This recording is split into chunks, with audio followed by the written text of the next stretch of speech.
Well, hello. Welcome to my 10-minute training at 12. Is it 12? It's nearly 12. It's 1 minute to 12. I'm early today. 10-minute training at 12 on a Thursday. Could you get more alliterations if you tried into it? So today, as promised, we are talking all about personal impact. And it's a really big topic with the women that I work with the training that I do. Whether it's a women in leadership program, whether it's one-to-one high level performance coaching, whether it's career coaching, often we circle back to personal impact.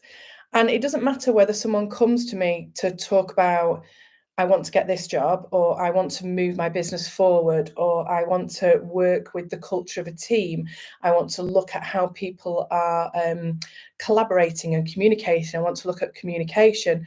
The starting point is self-awareness, because unless we are aware of how we think, how we feel, how we behave, how we act, and the impacts of that, we're a bit buggered. Because it's only by understanding that can we then look at self-regulation, and then we can really build our personal impact strategies. So from that point of view, what we need to look at is we need to look at our authority, our visibility, our credibility.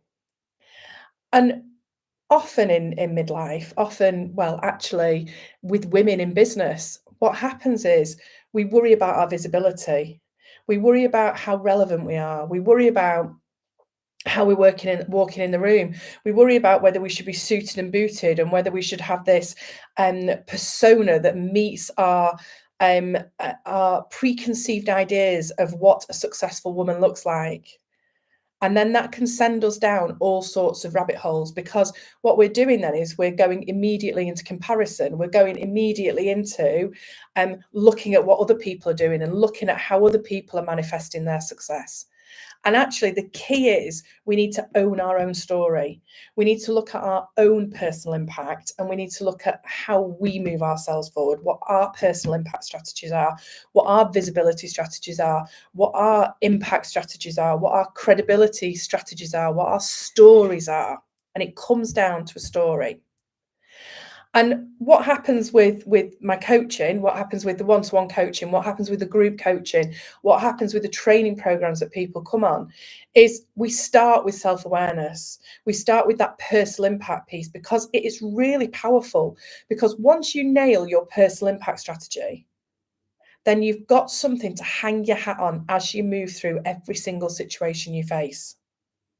So today, I'm going to gift you one thing. I'm going to gift you one framework in the personal impact strategies that I talk about within my training and coaching and mentoring. It's called Act As If. And what I want you to do is I want you to imagine what the most successful version of yourself looks like. So that might be your career person.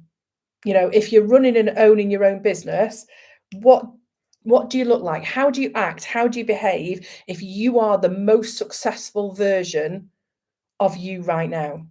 What are you doing? What are you thinking? How are you behaving? What questions are you asking? What are you listening out for? How are you moving yourself forward? How are you motivating yourself? And all those questions are also really relevant if you're working in business for someone else, if you're working at that top table, if you're looking at how to move forward, if you're looking to redefine your career, if you're looking to redefine where you currently sit right now in life, because that's part of midlife. Part of midlife is we start to redefine who we are and what we want to do and who we want to be. Now, that's not to say we're going to suddenly change who we are, but what it means is we might think differently. We might want to behave differently. And what we have to do is when we're thinking and we want to think differently, we have to look at how our learned behaviours are setting us up for success, or how our learned behaviours are setting us up for failure, because we're not acting as if we're the most successful person in the room. So what I want you to do is I want you to think about the most successful version of you right now. Whether you're a mum, whether you're working in business, whether you are looking to get a new job, whether you are working in a new career, whether you just want to see what your potential is, whether you want to write a book, whether you want to do something completely sodding different in midlife, whether you want to start a new business, whether you want to run a bookshop, whether you want to do that thing that you've always dreamt of doing, now's the time. Now's the time to unlock your potential. But you need to act as if you are that successful person. So one of the best stories I've heard, and a lot of these resonate in sports psychology, and one of the best stories I've heard recently, commentaries I've heard recently about people and in sport and when they act as if they're the most successful person, is if you are 50th in the world for something, let's say you're 50th in the world for horse riding. I don't know if there's such a thing, but someone will tell me that. Say you're 50th in the world for show jumping. And what you're doing is you're going into competitions and you're going into those competitions knowing you're 50th in the world. Well, you might behave like you're 50th in the world. So what that means is that you might then hang around with the other people that are 50th in the world. You might hold yourself back from talking to the people that are in top 10 of the world because you might feel a little bit inferior. But what that means is you're acting as if you're the 50th best show jumper in the world. How would you act? How would you behave if you were number 1, or if you were number 2, or if you were number 5?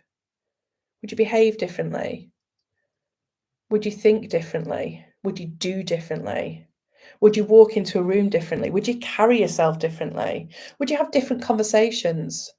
Would you be listening out for different techniques and different performers? Would you invest in yourself differently? Because that's the key. It's investing in your mindset. So if you're acting as if you're the number 2 show jumper in the world, how do you behave then? What's the difference? What's the step change? So from that point of view, act as if you're the best show jumper in the world. How do you walk into the ring? How do you deal with people around you? How do you move forward? What conversations are you having? How are you behaving? How are you thinking? And that's what I want to gift you today. That's your training for you today. Write down how you would behave if you were in the top 5 in the world of what you're doing right now. Whether you're sitting at the top table on a board, whether you're running your own business, whether you're developing your own business, whether you're looking to move forward, whether you're looking to start a new business, how would you behave? How would you think? What would you do? What would you say if you were in that pole position? And then look at the difference. Notice the difference in how you're behaving right now, how you're thinking right now, what are you saying right now, how you're positioning yourself now. What is your visibility now? What is your credibility now? What is your authority now? What would it look like if you were in the top 5? That's your first piece of work when it comes to a personal impact strategy. Take care. See you next week. We're talking next week all about resilience. So it's a big topic. It's something that comes up an awful lot. How you build resilience, how you feel about resilience, how you develop resilience. And let me tell you, it's not just about falling off the curb several billion times so you know how not to fall off the curb. There's tools, there's frameworks that you can put in place to develop your resilience. See you next week. Take care.